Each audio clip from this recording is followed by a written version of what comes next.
Hi guys! Welcome back to my channel, Duck Lifestyle again. Ayan guys, papakita ko sa inyo yung aking mga ginagawa sa araw-araw. At bago tayo mag-ikot guys, ayan mga kadakdak, bago tayo mag-umpisa ng ating trabaho, tayo ay mag-almusal muna. Ang ating almusal ay lugaw. Yan ay tinatawag na Chinese bread. Yan, masarap yan isaw-saw sa congee guys. Yan ang popular na breakfast nila dito mostly. Yan ang breakfast namin ni Bunso. Yan, ang tawag nila yan sa Chinese, kung hindi ako magkakamali, is chow kway.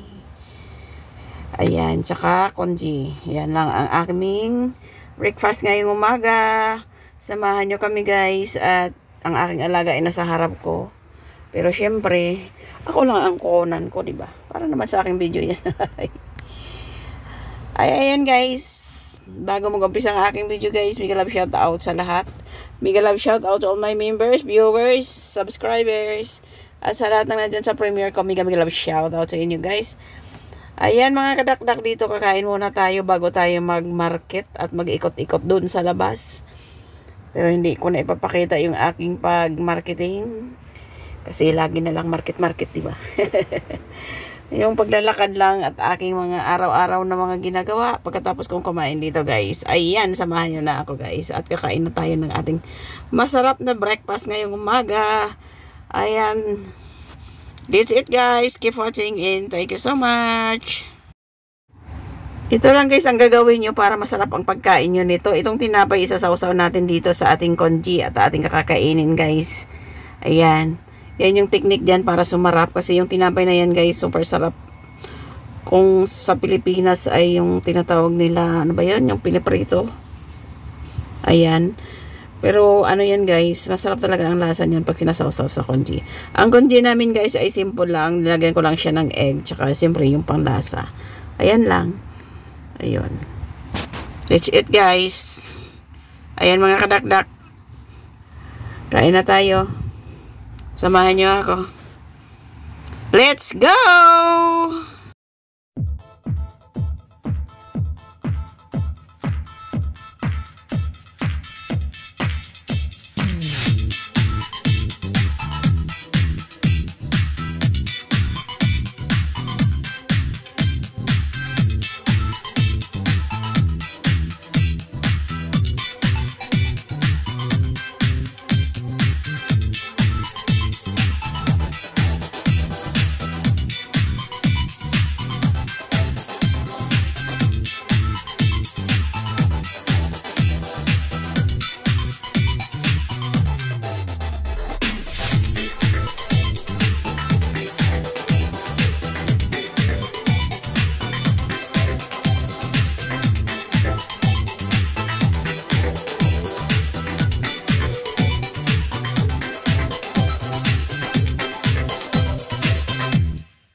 Ito yung mga kadakdak, kain tayo ng chow kway. Yan na, bread ng chick sa breakfast. Perfect ito pang breakfast guys. Kasama yung congee. May karingkos na tayo guys. Yan na. Bob. Sa mga nakilala dito yan. Na Singapore. Ano po? Malaysia.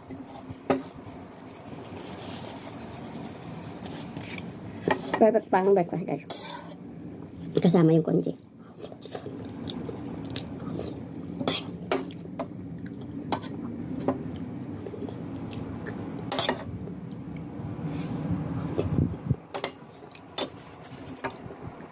Ano isa? Hindi naubos na laga. 2 slice lang nakain. Ito kasi mas crispy pang pritan.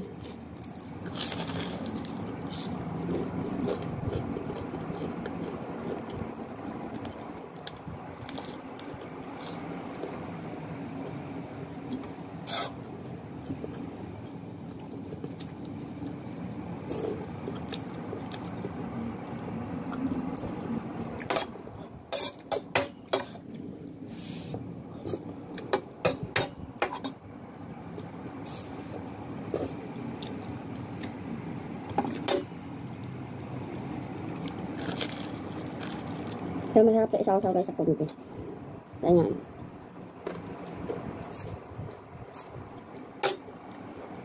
Kasi ilong ko.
At ito guys, ang aking next na gagawin. Ako ay nagluto ng hairy crab.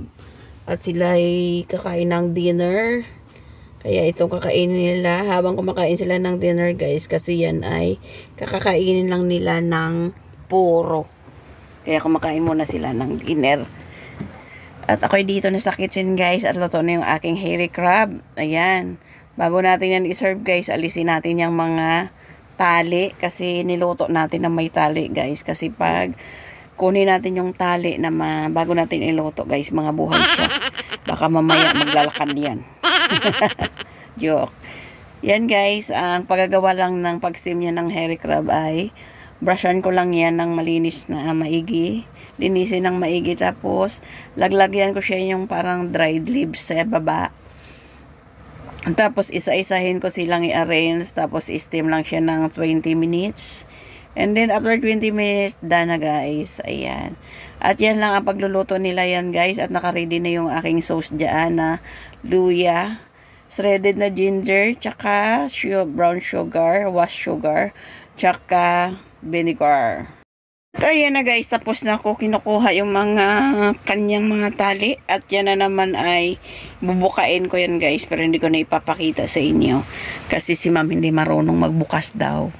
Kaya yung dalawa dyan, buksan ko para sa kanya. Yung yung 6 naman, yung 4 ay para sa mag-asawa. Kasi bahala na daw silang magbukas ng kanilang crab. Ayan.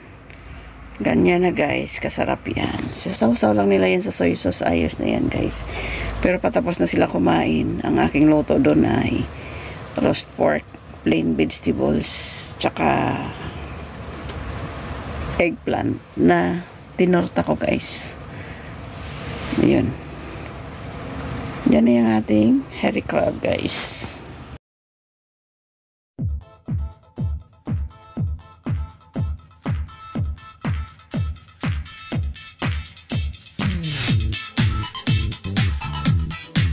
Ayan guys, mamalingki na tayo at umaga na naman at tayo magmalingki bago tayo mamalingki guys. Dahil Sabado ngayon, hindi naman ako nagmamadaling umuwi kasi lansaan naman ng iluluto ko. Yan, kakain muna ako dito sa McDo kasi walang tinapay sa bahay kanina at saka late na ako nagising. Mag 9 o'clock na, kaya kailangan ko palengke kasi kakain sila.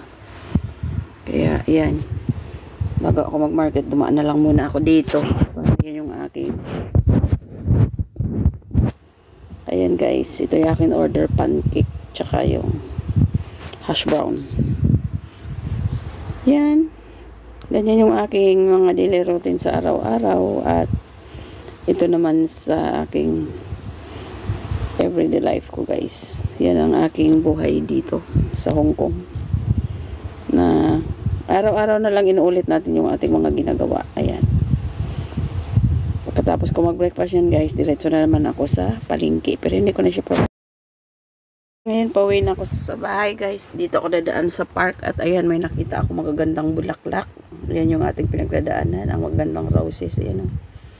Fresh na fresh buhay. It's real yan guys. Real na real yan guys. Ayan, tingnan mo, bagong dilig pa yan. Kaya dito ako dumaan sa park. At syempre nadaanan ko to. Isama ko na ring video to.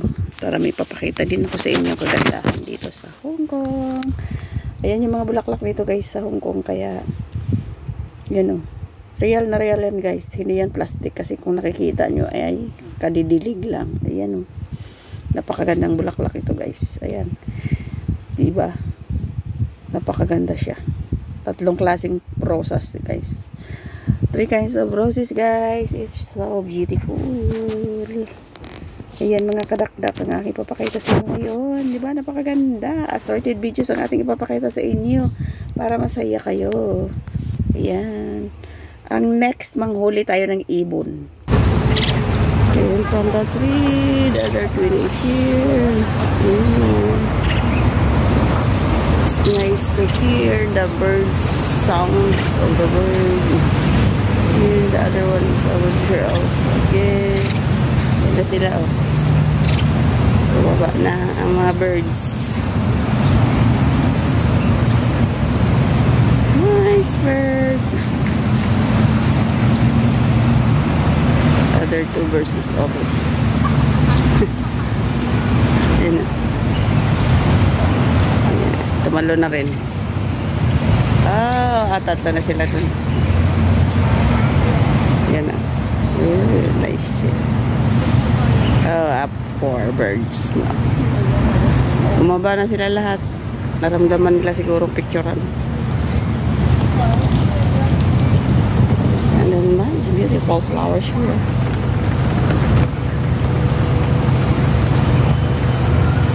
Yan na sila. Naglupara na. Very nice nature.